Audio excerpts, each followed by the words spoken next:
Hallelujah. കർത്താവിൽ എൻ്റെ സഹോദരി സഹോദരങ്ങളെ, മഹത്വത്തിൻ സാന്നിധ്യം ഈ ശുശ്രൂഷയ്ക്ക് നിങ്ങളേവരും നൽകുന്ന പ്രാർത്ഥനയ്ക്കും സഹകരണത്തിനും ആദ്യമേ നന്ദി പറയുകയാണ്. കടന്നു വന്നിരിക്കുന്ന എല്ലാ പ്രിയപ്പെട്ടവർക്കും വീണ്ടും വരുന്ന നമ്മുടെ കർത്താവായ യേശു ക്രിസ്തുവിൻ്റെ കൃപയും സമാധാനവും ആശംസിക്കുന്നു. 62-ാം സങ്കീർത്തനം 8-ാം തിരുവചനം. സങ്കീർത്തകൻ വിശ്വാസത്തോടെ ഏറ്റുപറയുകയാണ്, ജനമേ എന്നും കർത്താവിൽ ശരണം വയ്ക്കുവിൻ. നമ്മുടെ ശരണം ദൈവമായ കർത്താവ് മാത്രമായിരിക്കണം. ദൈവജനം ആശ്രയിക്കേണ്ടത് ഈ ലോകത്തിന്റെ സംവിധാനങ്ങളിലോ ലോകം നൽകുന്ന സാധ്യതകളിലല്ല, ദൈവമായ കർത്താവിൽ മാത്രമായിരിക്കണം. നമ്മുടെ ശരണവും ആശ്രയത്വവും കർത്താവിലാണെന്നുള്ള തിരിച്ചറിവോടെ ഇന്നത്തെ ശുശ്രൂഷയിലേക്ക് നമ്മൾ പ്രവേശിക്കുകയാണ്. നമ്മുടെ മനസ്സിന് അലട്ടുന്ന വിവിധങ്ങളായ ഭാരങ്ങൾ, പലവിധ പ്രതിസന്ധികൾ, കുടുംബത്തിൽ അടിക്കടിക്കുണ്ടാകുന്ന തകർച്ചകൾ, ദുരന്തങ്ങൾ, ദുരിതങ്ങൾ, എന്തുകൊണ്ടാണ് എൻ്റെ ജീവിതം ഈ വിധം ആയിരിക്കുന്നത്? 100 സംശയങ്ങൾ, പ്രാർത്ഥിച്ചിട്ട് ഉത്തരം കിട്ടാത്ത ചില വിഷയങ്ങൾ, കൊടിയ ദുരിതങ്ങളും പരാജയങ്ങളും മാത്രം. എൻ്റെ സഹോദരങ്ങളെ, നമ്മുടെ തകർന്ന ജീവിതത്തെ, അസ്വസ്ഥമായിരിക്കും നമ്മുടെ കുടുംബ അന്തരീക്ഷത്തെ പൂർണ്ണമായും കർത്താവിൻ്റെ ബലമുള്ള കരങ്ങളിലേക്ക് ഏൽപ്പിച്ചു കൊടുക്കാം. ആ കരത്തിന്റെ കീഴെ നമുക്ക് താഴ്മയോടെ ആയിരിക്കാം. തക്ക സമയത്ത് നമ്മൾ ഉയർത്തുവാൻ വിശ്വസ്തനാണ് നമ്മുടെ ദൈവം. ഒരു നിമിഷം നമ്മൾ പ്രാർത്ഥിക്കുകയാണ്. വലതുകരം സ്വർഗത്തിലേക്ക് ഉയർത്തി നമ്മുടെ ജീവിതങ്ങളിലേക്ക് കർത്താവിന്റെ മഹത്വം ഇറങ്ങുന്ന സമയം, നമ്മുടെ ഭവനങ്ങൾ ആത്മാവ് സന്ദർശിക്കുന്ന കൃപയുടെ സമയമാണ്. നമ്മുടെ തലമുറകൾക്ക് വേണ്ടി, നമ്മുടെ സഭയ്ക്ക് വേണ്ടി, ലോകം മുഴുവനും വേണ്ടി നിലവിളിയോടെ പ്രാർത്ഥിച്ചുകൊണ്ട് നമുക്ക് ഇപ്രകാരം ഏറ്റുപറയാം, കർത്താവായ ദൈവമേ, കർത്താവായ ദൈവമേ, അത്ഭുതങ്ങളും അടയാളങ്ങളും നൽകണമേ, അത്ഭുതങ്ങളും അടയാളങ്ങളും നൽകണമേ, മാനസാന്തരങ്ങൾ നൽകണമേ, മാനസാന്തരങ്ങൾ നൽകണമേ, അനുതാപം നൽകണമേ, അനുതാപം നൽകണമേ, ദൈവിക ജ്ഞാനം നൽകണമേ, ദൈവിക ജ്ഞാനം നൽകണമേ, പരിശുദ്ധാത്മാവിനെ വർഷിക്കണമേ, പരിശുദ്ധാത്മാവിനെ വർഷിക്കണമേ, പരിശുദ്ധാത്മാവേ വരണമേ, പരിശുദ്ധാത്മാവേ വരണമേ, ദൈവവചനത്തിന്റെ ആലോചനകളുമായി, ദൈവവചനത്തിന്റെ ആലോചനകളുമായി ഞങ്ങളിൽ വന്നു നിറയണമേ, ഞങ്ങളിൽ വന്നു നിറയണമേ, ആത്മാവേ ഞങ്ങളെ സന്ദർശിക്കണമേ, ആത്മാവേ ഞങ്ങളെ സന്ദർശിക്കണമേ, ഞങ്ങൾക്ക് ആവശ്യമായ വചനങ്ങൾ നൽകണമേ, ഞങ്ങൾക്ക് ആവശ്യമായ വചനങ്ങൾ നൽകണമേ. Hallelujah, hallelujah, hallelujah. ഹല്ലേലൂയ.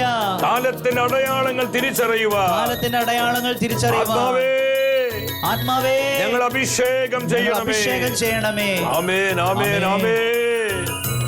കരങ്ങൾ ദൈവസന്നിധിയിൽ അല്പം ഒന്ന് തുറന്നു പിടിച്ച് ഒരു മനസ്സോടെ പാടി പ്രാർത്ഥിക്കുകയാണ്. നമ്മളായിരിക്കുന്നിടത്തെല്ലാം മറന്ന് ഈ വരികൾ പാടി കർത്താവിനെ മഹത്വപ്പെടുത്തുന്നു. Jesus, Jesus, we worship Lord. കാലത്തിനടയാളങ്ങൾ കണ്ണു തുറന്നു കണ്ടിടുവിൻ, കാലം അതിനുടെ അന്ത്യത്തിൽ കർത്താവിൻ വരവാഗതമാ. ഞങ്ങളത് വിശ്വസിക്കുന്നു. ഈ പ്രത്യാശ ഞങ്ങൾ ഏറ്റുപറയുന്നു. അതിനുടെ അന്ത്യത്തിൽ കർത്താവിൻ വരവാഗതമാ. മാതാവിൻ സന്ദേശങ്ങൾ മാനവരോടായി കേഴുന്നു, പാപവഴികളുപേക്ഷിപ്പിൻ, പാപിക്കായി പ്രാർത്ഥിപ്പിൻ. പരിശുദ്ധ മാതാവിൽ നൽകപ്പെടുന്ന ഓരോ പ്രവചന സന്ദേശവും നമ്മുടെ വീണ്ടെടുപ്പിന് വേണ്ടിയുള്ളതാണ്. ഞങ്ങൾ തിരിച്ചറിയുന്ന കർത്താവേ, ദാസലേറ്റും ഫാത്തിമയും നെജുകുറിയായും ചൊല്ലുന്നു, ലോകം ജീവിതം പോയിടിൽ നാശത്തിൽ ചെന്നെത്തിയിടും. കർത്താവേ, ഞങ്ങളുടെ ഹൃദയ ദൃഷ്ടികളെ പ്രകാശിപ്പിക്കണമേ. സ്വർഗത്തിന്റെ മുന്നറിയിപ്പുകൾ തിരിച്ചറിഞ്ഞ് ജീവിക്കുവാൻ ജ്ഞാനം നൽകണമേ. ലോകരാജ്യങ്ങളെ സാത്താൻ ഭരിക്കും, തിന്മകൾ നന്മയായി മാറ്റിയിടുന്നു. ദൈവനിഷേധവും വിശ്വാസത്യാഗവും ലോകത്തിലെങ്ങും പെരുകിയിടുന്നു. ലോകരാജ്യങ്ങളെ ക്രമ തരണമേ. സാത്താൻ ഭരിക്കുന്നു. കാലത്തിൽ വ്യാഖ്യാനിക്കുവാനുള്ള anointing നൽകണമേ. ആത്മാവേ വരണമേ. പരിശുദ്ധാത്മാവേ ഞങ്ങളെ ശുദ്ധീകരിക്കണമേ. ദൈവവചനത്താൽ ഞങ്ങളെ കഴുകണമേ. ലോകത്തിലെങ്ങും പെരുകിടുന്നു. സാത്താൻ കൂതന്ത്രങ്ങൾ മെനയുന്നു. സഭയെ തകർക്കുവാൻ നോക്കുന്നു. നിരക്കാത്ത നേരത്ത് മിന്നൽ പിണർ പോലെ വീണ്ടെടുപ്പീനായി നാഥൻ വരും. എത്ര പേര് ഇത് വിശ്വസിക്കുന്നു? കർത്താവിന്റെ പ്രത്യാഗമനത്തിൽ നമ്മൾ വിശ്വസിക്കുന്നുണ്ടോ? നമ്മുടെ വിശ്വാസം ഏറ്റുപറയാം. ഞങ്ങൾ വിശ്വസിക്കുന്നു. നാഥൻ വരും. നിനക്കാത്ത നേരത്ത് മിന്നൽ പിണർ പോലെ വീണ്ടെടുപ്പീനായി നാഥൻ വരും. ഞങ്ങൾ വിശ്വസിക്കുന്ന കർത്താവേ, ഈ പ്രത്യാശകൾ ഏറ്റുപറയുന്നു. വീണ്ടെടുപ്പീനായി നാഥൻ വരും. വീണ്ടെടുപ്പീനായി നാഥൻ വരും. ആമേൻ, ആമേൻ. കർത്താവേ മാറാനാഥ, മാറാനാഥ. കർത്താവേ വരണമേ, കർത്താവേ വരണമേ. ഇരു കരങ്ങൾ ഉയർത്തി നമ്മുടെ കർത്താവിന്റെ അത്ഭുത നാമത്തെ, രക്ഷാനാമത്തെ, നമ്മെ ശുദ്ധീകരിക്കുന്ന ആ കൃപാനാമത്തെ ഒന്നിച്ച് വിളിക്കുന്നു. യേശുവേ, ജീവിക്കുന്ന ദൈവമേ, ജീവനുള്ള കർത്താവേ, കൃപ വർഷിക്കണമേ. ഈ ശുശ്രൂഷയിൽ പങ്കെടുത്ത് പ്രാർത്ഥിക്കുന്ന പതിനായിരങ്ങളെ ആത്മാവിനെ വർഷിക്കണമേ. ആത്മാവേ വരണമേ. ദൈവിക ജ്ഞാനമായി, ദൈവികാലോചനയായി, കാലഘട്ടത്തിൽ അഭിഷേകമായി ആത്മാവിനെ ഞങ്ങൾ ഉണർത്തണമേ.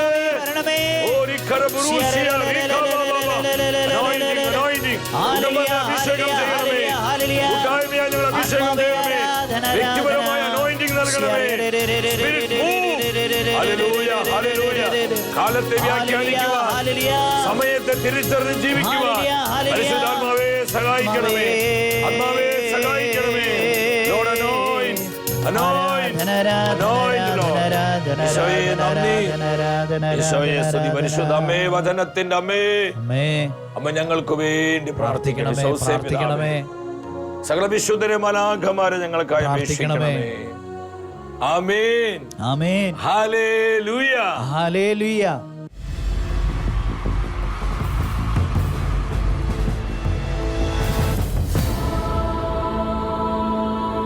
നിൻ വചനം ധ്യാനിക്കുമ്പോ പ്രിയ ദൈവമക്കളെ, നമ്മുടെ ജീവിതത്തെ ശുദ്ധീകരിക്കുന്ന കർത്താവിന്റെ വചനത്തിന്റെ മുൻപിൽ പ്രാർത്ഥനാപൂർവമായിരിക്കാം. ഇന്നത്തെ വചന ശുശ്രൂഷയിലൂടെ പരിശുദ്ധാത്മാവ് ദൈവവചനത്തിൽ നിന്ന് നമുക്ക് നൽകുന്ന ആലോചന, സമയം തിരിച്ചറിഞ്ഞ് ജീവിക്കുക. സമയം തിരിച്ചറിഞ്ഞ് ജീവിക്കുക. നമ്മളായിരിക്കുന്ന ഈ കാലഘട്ടത്തെ ആത്മാവിന്റെ ജ്ഞാനത്തിലൂടെ വിവേചിക്കുന്നവരായി ദൈവജനം മാറണമെന്ന് സ്വർഗം ആഗ്രഹിക്കുകയാണ്. കാലത്തെ അറിയാതെ പോകുന്നവരാകരുത് കർത്താവിന്റെ ജനം. നമ്മുടെ കർത്താവ് സമയത്തിന്റെ പ്രാധാന്യം തിരിച്ചറിഞ്ഞ് ജീവിച്ചവനായിരുന്നു. എല്ലാ സമയവും നമുക്കൊരുപോലെയല്ല. ഒത്തിരിയേറെ സാധ്യതകൾ ഈ നാളുകളിൽ സ്വർഗം നമുക്ക് അനുവദിച്ചു തരുന്നുണ്ട്. മനസ്സാന്തരപ്പെടുവാനുള്ള സമയം, അനുതപിക്കുവാനുള്ള സമയം, കർത്താവിനെ മനം തുറന്ന് ആരാധിക്കുവാൻ, മഹത്വപ്പെടുത്തുവാനുള്ള സമയം, അനേകരുടെ ആത്മരക്ഷയ്ക്ക് വേണ്ടി പ്രാർത്ഥിക്കുവാനും പ്രവർത്തിക്കുവാനുമുള്ള സമയം, കുടുംബങ്ങളെ ശുദ്ധീകരിക്കുവാനുള്ള സമയം, സഭയെ ശക്തീകരിക്കുവാനുള്ള സമയം, ഇതെല്ലാം നമ്മുടെ ജീവിതത്തിൽ കർത്താവ് ഓരോ കാലത്തും അനുവദിച്ചു തരുന്നുണ്ട്. സ്വർഗം നൽകുന്ന ഈ സമയം തിരിച്ചറിഞ്ഞ് ജീവിക്കുന്നതിലാണ് നമ്മുടെ ജീവിതത്തിന്റെ മഹത്വം ഇരിക്കുന്നത്. ചില സന്ദർഭങ്ങളിൽ ഒരു മിനിറ്റിന് 10 മണിക്കൂറിന്റെ വിലയുണ്ടായിരിക്കും. എല്ലാ സമയവും ഒരുപോലെ എല്ലാം നമുക്കറിയാം. നമ്മളായിരിക്കുന്ന ഈ ഒരു സമയം അതിപ്രാധാന്യമുള്ള നിർണായകമായ ഒരു കാലയളവിലാണ് എൻ്റെ സഹോദരി സഹോദരങ്ങളെ നമ്മൾ ജീവിക്കുന്നത്. കാലത്തിൻ്റെ അടയാളങ്ങളും ആനുകാലിക സംഭവങ്ങളും ദൈവവചനത്തിൻ്റെ മുന്നറിയിപ്പുകളും എന്താണ് നമ്മോട് വിളിച്ചു പറയുന്നത്? നമ്മളായിരിക്കുന്ന ഈ ഒരു സമയം ലോക ചരിത്രത്തിലും സഭാ ചരിത്രത്തിലും തന്നെ വളരെ നിർണായകമായ ഒരു കാലയളവാണ്. യുഗാന്ത്യ സഭയിലാണ് നമ്മൾ ആയിരിക്കുന്നത്. നമ്മുടെ കർത്താവായ യേശുവിൻ്റെ കുരിശുമരണം, ഉത്ഥാനം, സ്വർഗാരോഹണം, അതിനുശേഷമുള്ള പരിശുദ്ധാത്മാവിൻ്റെ ആഗമനം, ഈ രക്ഷാകര സംഭവങ്ങളോട് കൂടെ അവസാന നാളുകൾ, അന്ത്യകാലം ആരംഭിച്ചു കഴിഞ്ഞു. എന്നാൽ ഈ അവസാന നാളുകളുടെ അന്തിമ ഘട്ടത്തിലേക്ക് നമ്മളിപ്പോൾ പ്രവേശിക്കുകയാണ്. പൗലോസ് പറയുന്നുണ്ട്, യുഗത്തിന്റെ അന്ത്യം നമ്മിലാണല്ലോ എത്തി നിൽക്കുന്നത്. നമ്മളായിരിക്കുന്ന ഈ ഒരു കാലത്തിന്റെ പ്രത്യേകതയും ഈ സമയത്തിന്റെ പ്രാധാന്യവും തിരിച്ചറിഞ്ഞ് ജീവിക്കുന്നതിൽ കർത്താവിന്റെ ജനം അതീവ ജാഗ്രതയും ശ്രദ്ധയുമുള്ളവരായിരിക്കണമെന്ന് സ്വർഗം നമ്മോട് ആവശ്യപ്പെടുകയാണ്. അപ്പോസ്തലനായ പൗലോസ് സഭയെ പഠിപ്പിക്കുന്നു. എഫെസോസ്കാർക്ക് ഇത് ലേഖനം 5-ാം അധ്യായം 16-ാം തിരുവചനം. അതിനാൽ ഇപ്പോൾ തിന്മയുടെ ദിനങ്ങളാണ്, നിങ്ങളുടെ സമയം പൂർണ്ണമായും പ്രയോജനപ്പെടുത്തുവിൻ. ഈ വചനത്തിലൂടെ കർത്താവിൻ്റെ ആത്മാവ് എന്താണ് നമ്മുടെ ജീവിതങ്ങളോട് സംസാരിക്കുന്നത്? ഇപ്പോൾ തിന്മയുടെ ദിനങ്ങളാണ്. നമ്മളായിരിക്കുന്ന ഈ കാലഘട്ടം എന്താണ്? തിന്മയുടെ ദിനങ്ങൾ. നമുക്കിത് ആരും പറഞ്ഞു തരേണ്ട ആവശ്യമില്ല. നമ്മൾ ചുറ്റുപാടുകളിലേക്ക് നോക്കുമ്പോൾ എന്താ കാണാൻ കഴിയുന്നത്? എല്ലാ ഇടങ്ങളിലും ഒരുപോലെ, ഒരു ദേശത്തോ ഒരു രാജ്യത്തോ ഒരു സ്ഥലത്തോ മാത്രമല്ല, ലോകവ്യാപകമായി നമുക്കിന്ന് ഒരുപോലെ കാണാൻ പറ്റുന്നൊരു കാര്യമാണ് ദൈവനിഷേധം, ദൈവദൂഷണം, വിശ്വാസത്യാഗം, ഉഗ്രമായ മതപീഡനങ്ങള്, വഴിവിട്ട ലൈംഗിക രാജകത്വങ്ങൾ, പാപമ്ലേച്ഛതയുടെ വർധനവ്, കുടുംബ തകർച്ചകൾ, സ്നേഹരാഹിത്യം, അധർമ്മം പെരുകുന്നു. ഇന്ന് വേണ്ട എല്ലാ ഇടങ്ങളിലും അത് കറപ്ഷനാണ്, ദുഷിപ്പും സകല വിധത്തിലുള്ള മലിനതകളാലും നിറയപ്പെട്ട ഒരു തലമുറയിലാണ് സഹോദരങ്ങളെ നമ്മൾ ഇത് ജീവിക്കുന്നത്. ദൈവത്തിന്റെ വചനം പറയാ, ഇപ്പോൾ തിന്മയുടെ ദിനങ്ങളാണ്. അതുകൊണ്ട് ദൈവജനം എന്ത് ചെയ്യണം? സ്വർഗം അനുവദിച്ച് തന്നിരിക്കുന്ന നമ്മുടെ സമയത്തെ പൂർണ്ണമായും പ്രയോജനപ്പെടുത്തണം. സമയം പ്രയോജനപ്പെടുത്തുന്നവരാകണം. ഞാൻ ആദ്യമേ പറഞ്ഞു, എല്ലാ സമയം ഒരുപോലെയല്ല. നമുക്ക് എപ്പോഴും ഇങ്ങനെ സമയം ലഭിക്കുമെന്ന് നമ്മൾ കരുതരുത്. നമുക്ക് ലഭിക്കുന്ന ഈ സമയത്തെ വേണ്ടത് നമ്മൾ പ്രയോജനപ്പെടുത്തുന്നില്ലെങ്കിൽ നമുക്ക് എപ്പോഴും സമയം ലഭിക്കുമെന്ന് നമ്മൾ ആരും തെറ്റിദ്ധരിക്കരുത് സഹോദരങ്ങളെ.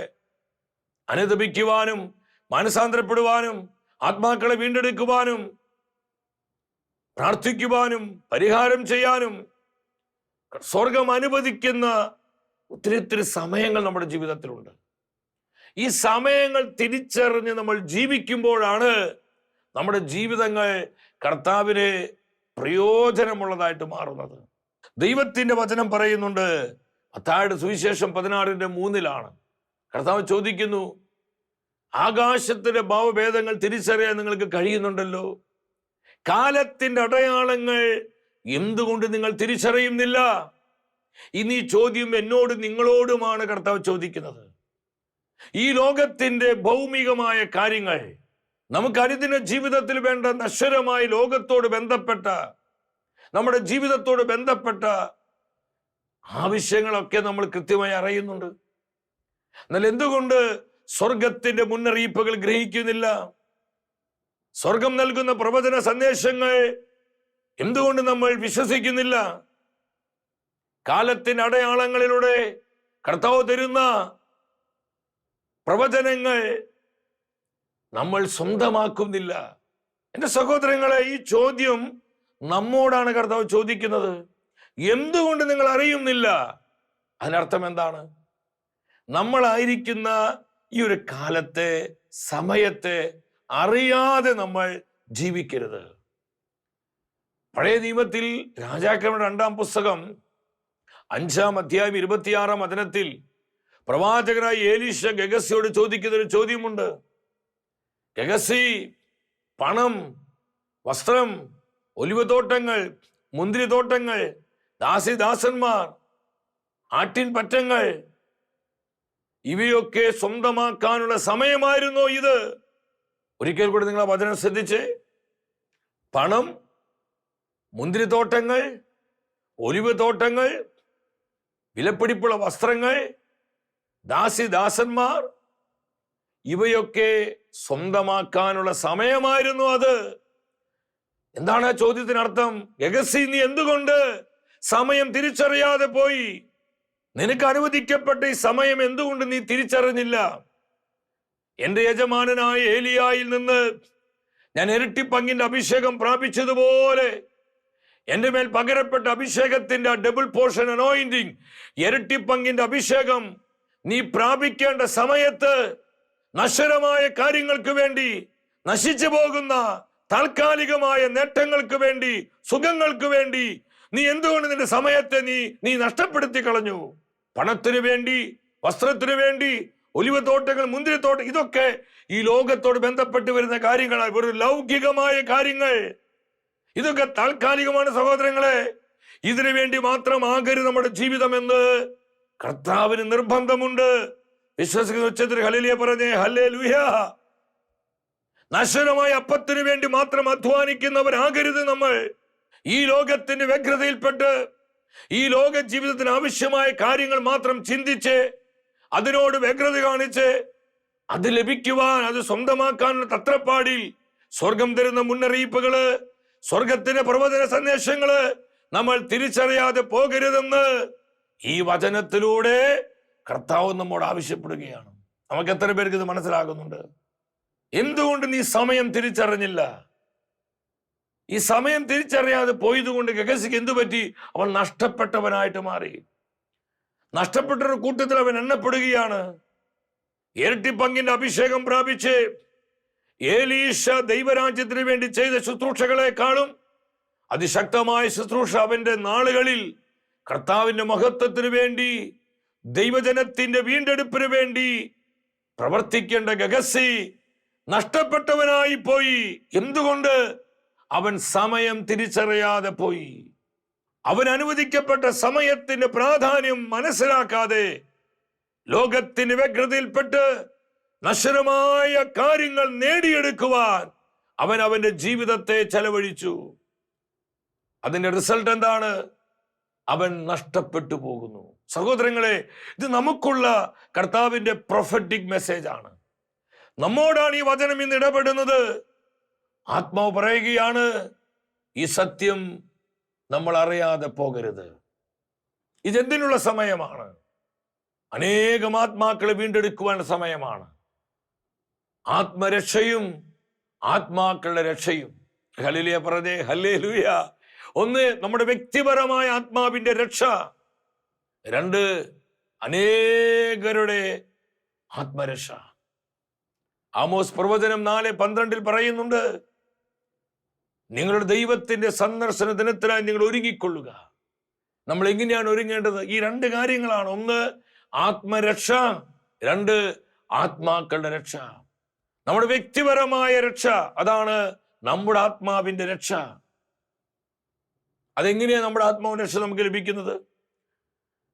പൗലോസ് പറയുന്നുണ്ട് ഫിലിപ്പി സഭയ്ക്ക് ലേഖനം 2:12, പൂർവാധികം ഭയത്തോടും വിറയിലോടും കൂടെ നിങ്ങൾ ഓരോരുത്തരും നിങ്ങളുടെ സ്വന്തം രക്ഷയ്ക്ക് വേണ്ടി അധ്വാനിക്കുവിൻ. സഹോദരങ്ങളെ, നമ്മുടെ ആത്മാവിന്റെ രക്ഷയെ തടസ്സപ്പെടുത്തുന്ന സകലത്തിനോട് നോ പറയുവാനുള്ള ഒരു കമ്മിറ്റ്മെന്റ് ഈ കാലഘട്ടത്തിലെ ദൈവജനത്തിനുണ്ടാകണം. നോ പറയുന്നിടത്ത് നോ പറയണം.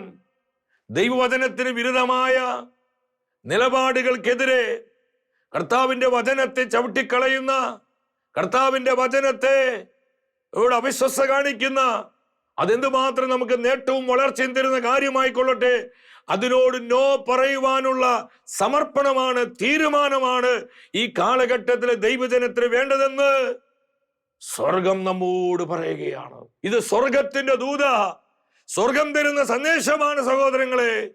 നമ്മൾ തിരിച്ചറിയണം. വ്യക്തമായി വചനം പറയുന്നു, ആത്മാവിന്റെ രക്ഷ. പൗലോസ്ലീഹ സഭയെ പഠിപ്പിക്കുന്നുണ്ട്. കൊരിന്ത്യസ്കാർക്കെതിരെ 2-ാമത്തെ ലേഖനം 7:1 ഈ വാഗ്ദാനം നമുക്കുള്ളതിനാൽ നമ്മുടെ ആത്മാവിൻ്റെയും മനസ്സിന്റെയും ശരീരത്തിന്റെയും എല്ലാവിധ അശുദ്ധികളിൽ നിന്നും നാം നമ്മെ തന്നെ ശുദ്ധീകരിച്ച്, അതാണ് നമ്മുടെ ആത്മരക്ഷയെ കുറിച്ചുള്ള ഉറപ്പാണത്. നാം നമ്മെ തന്നെ ശുദ്ധീകരിച്ച്, സാന്റിഫിക്കേഷൻ, നമ്മെ തന്നെ പ്യൂരിഫൈ ചെയ്ത് ദൈവഭയത്തോടെ വിശുദ്ധി പരിപൂർണമാക്കുക. ഹല്ലേലൂയ. എന്റെ സഹോദരി സഹോദരങ്ങളെ, നമ്മുടെ കുടുംബത്തിനുള്ള സന്ദേശമാണിത്, നമ്മുടെ മക്കൾക്കുള്ള സന്ദേശമാണിത്, നമ്മുടെ സമൂഹത്തിനുള്ള സന്ദേശമാണിത്. നമ്മളെ തന്നെ ശുദ്ധീകരിച്ച് നമ്മുടെ ആത്മരക്ഷയെ തടസ്സപ്പെടുത്തുന്ന എല്ലാ അശുദ്ധതകളിൽ നിന്നും, എല്ലാ ലോകമോഹങ്ങളിൽ നിന്നും, ജഡത്തിന്റെ വ്യാപാരങ്ങളിൽ നിന്നും, പാപമ്ലേച്ഛതകളിൽ നിന്ന് നമ്മെ ശുദ്ധീകരിച്ച്, എല്ലാവരും ശ്രദ്ധിച്ച്, നമ്മെ ശുദ്ധീകരിച്ച് നമ്മുടെ ആത്മാവിന്റെ രക്ഷ ഉറപ്പുവരുത്തി ജീവിക്കേണ്ട സമയം, അതാണ് ആത്മാവിന്റെ രക്ഷ. പൂർവാധികം ഭയത്തോടും വിറയലോടും കൂടെ നമ്മുടെ ആത്മരക്ഷയ്ക്ക് വേണ്ടി അധ്വാനിക്കേണ്ട സമയം. രണ്ടാമത് സഹോദരങ്ങളെ, ആത്മാക്കളുടെ രക്ഷയാണ്. നമ്മുടെ വ്യക്തിപരമായ ആത്മാവിന്റെ രക്ഷയെ പോലെ തന്നെ അനേകരുടെ ആത്മരക്ഷ നമുക്ക് പ്രാധാന്യമുള്ളതായിട്ട് മാറണം. ഞാൻ മാത്രം സ്വർഗത്തിൽ പോയാൽ മതിയോ? എന്നോടൊപ്പം 10,000-കണക്കിന് ആത്മാക്കളെയും കൊണ്ട് ഞാൻ സ്വർഗത്തിലോട്ട് പോകണം. ഈ ലോകത്തിൽ കർത്താവിന് വേണ്ടി ഞാൻ നേടുന്ന ഓരാത്മാവും നിത്യതയിൽ ആനന്ദത്തിന് കിരീടമായി, ക്രൗൺ ഓഫ് റിജോയ്സ്, ആനന്ദത്തിന്റെ കിരീടമായി കർത്താവ് നമുക്ക് നൽകുമെന്ന് പൗലോസ് സഭയെ പഠിപ്പിക്കുന്നുണ്ട്. ഞാൻ ചുമ്മാ വെച്ച് കെട്ടി പറയുന്ന അനുഭവങ്ങളല്ല ഇത്. നമ്മൾ ഈ ലോകത്തിൽ ജീവിക്കുമ്പോൾ കർത്താവിന്റെ വചനം കൊടുത്ത് വിശ്വാസം കൈമാറി നമ്മൾ നേടുന്ന ഓരാത്മാവിനെയും നിത്യതയിൽ നമുക്ക് കിരീടമായി കർത്താവ് സമ്മാനിക്കുമെന്ന് തെസ്സലോനി സഭയ്ക്കെതിരെ ലേഖനത്തിൽ പൗലോസ്ലീഹ വ്യക്തമായി നമ്മെ പഠിപ്പിക്കുന്നുണ്ട്. സഹോദരങ്ങളെ, ആത്മാക്കളുടെ രക്ഷ നമ്മുടെ കർത്താവ് പറഞ്ഞു മാർക്കോസിന് സുവിശേഷം 16:15, നിങ്ങൾ ലോകമെങ്ങും പോയി സകല സൃഷ്ടികളോടും സുവിശേഷം പ്രസംഗിക്കുക. അനേകരെ കർത്താവിനായി വീണ്ടെടുക്കേണ്ട, നിത്യതയ്ക്കായി നേടേണ്ട ഒരു സമയത്തിലാണ് നമ്മൾ ജീവിക്കുന്നത്. കാലത്തിന്റെ അടയാളങ്ങളും ലോകത്തിൽ നിന്ന് സംഭവിച്ചുകൊണ്ടിരിക്കുന്ന കറണ്ട് അഫയേഴ്സ്, ആനുകാലിക സംഭവങ്ങളും എന്താ വിളിച്ചു പറയുന്നത്? നമ്മുടെ കർത്താവിന്റെ പ്രത്യാഗമനം അടുത്തുകൊണ്ടിരിക്കുകയാണ്. ദൈവജനം ആത്മീയമായി ഒരുങ്ങേണ്ട സമയമാണിത്. അനേകരെ വീണ്ടെടുക്കുവാനുള്ള സമയം, കുടുംബങ്ങളെ ശുദ്ധീകരിക്കുവാനുള്ള സമയം, സഭയെ ശക്തീകരിക്കുവാനുള്ള സമയം, ലോകം മുഴുവനെയും സുവിശേഷീകരിക്കുവാനുള്ള സമയം. എന്റെ സഹോദരി സഹോദരങ്ങളെ, സ്വർഗം അനുവദിച്ച് തന്നിരിക്കുന്ന ഈ സമയം അറിയാതെ നമ്മൾ ജീവിക്കരുത്. ഈ ലോകത്തിന് വ്യഗ്രതകളിൽപ്പെട്ട്, ജീവിതത്തിന് വ്യഗ്രതകളിൽപ്പെട്ട് നമുക്ക് ആവശ്യമായ താൽക്കാലികമായ കാര്യങ്ങൾക്ക് വേണ്ടി ഇനി നമുക്ക് സമയം കളയാനില്ല. നമുക്ക് അതിനുവേണ്ടി ആരോഗ്യം നഷ്ടപ്പെടുത്താനില്ല. നമ്മുടെ സാധ്യതകൾ നമുക്കതിനു വേണ്ടി പ്രയോജനപ്പെടുത്താനില്ല. ഞാനൊരു കാര്യം പറഞ്ഞ് അവസാനിപ്പിക്കുകയാണ്. കർത്താവിനും കർത്താവിൻ്റെ വചനത്തിനും വേണ്ടി നിലകൊള്ളുവാൻ, അതിനായി ജീവിക്കുവാൻ ഒരു തീരുമാനം, സമർപ്പണം നമുക്കുണ്ടോ? നമ്മുടെ ഏത് ഭൗതിക ആവശ്യവും കർത്താവ് നിറവേറ്റും. അവൻ യഹോവ ജയറയാണ്, നമ്മെ കരുതുന്ന ദൈവമാണ്, നമ്മെ പരിപാലിക്കുന്ന ദൈവമാണ്.